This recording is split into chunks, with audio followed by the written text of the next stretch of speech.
your name and occupation? My name is Doug Stoller, and I'm the manager at the Cedar National Wildlife Refuge. Okay. How are you a leader in your job?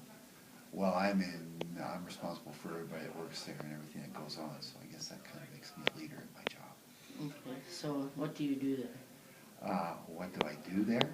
Yeah. What do I do, or what does our office do? Both. Well, we manage the National Wildlife Refuge. It's about 44,000 acres, and we manage it mostly for migratory birds. Do a lot of work with endangered species, particularly whooping cranes and carnival butterflies, and we also work a lot with school groups. We have 18 different school districts that come and do science at projects and stuff like that at the refuge. So. Okay. What are some skills you have developed when you were younger and prepare for what you do now?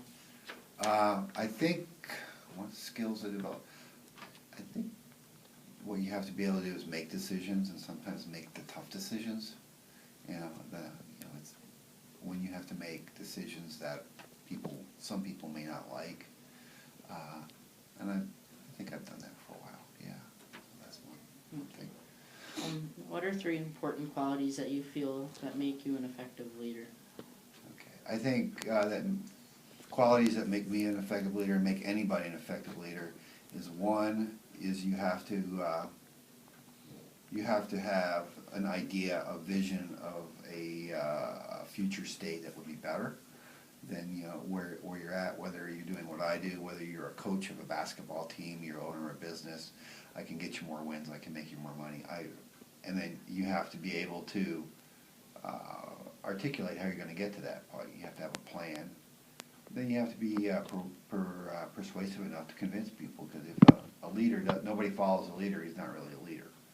So those would be the 3 things: vision, ability to communicate, and ability to be persuasive. Okay. What are some qualities or skills you find in others that you value as leadership qualities? Integrity. People, if they're going to say they're going to do something, they're going to follow through with it.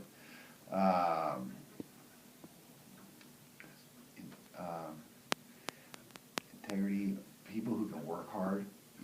People who aren't scared of hard work, and people who can get along with other people. Okay. Name a leader, be past or present, that impresses you, and why? Theodore Roosevelt.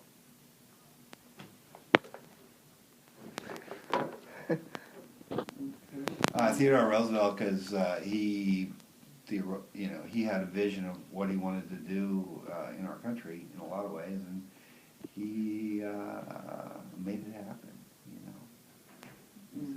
Are you looking at the clock? How much time do you have? I was just looking. Do you have any advice for middle school students who are looking to improve their leadership skills? Well, they have to go out and they have to practice, and be a leader, and be in positions. And you don't have to be a class president to be a leader. You don't have to be a class officer. You can be a leader in your classroom. And when people are acting up, behaving poorly, you can step up and say, no, don't do that, or that's wrong. And sometimes it's not easy being a leader, and sometimes it's sometimes it's a little lonely to be a leader, because you're going to be out in front of everybody else. But if we didn't have leaders, where would we be? Yeah, true. How do you know when you've done a good job? How do I know when I've done a good job?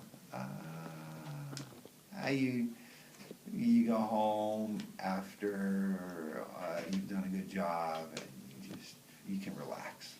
This is probably one of the most famous speeches Teddy Roosevelt ever gave, and I think this is really, really good. When you're talking about leadership, this is just a section out of the whole speech.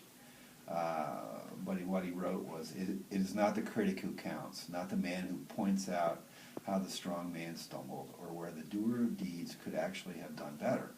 The credit belongs to the man who is actually in the arena, whose face is marred by dust and sweat and blood, who errs and comes short again, who knows the great enthusiasms, the great devotions, and spends himself in a worthy cause.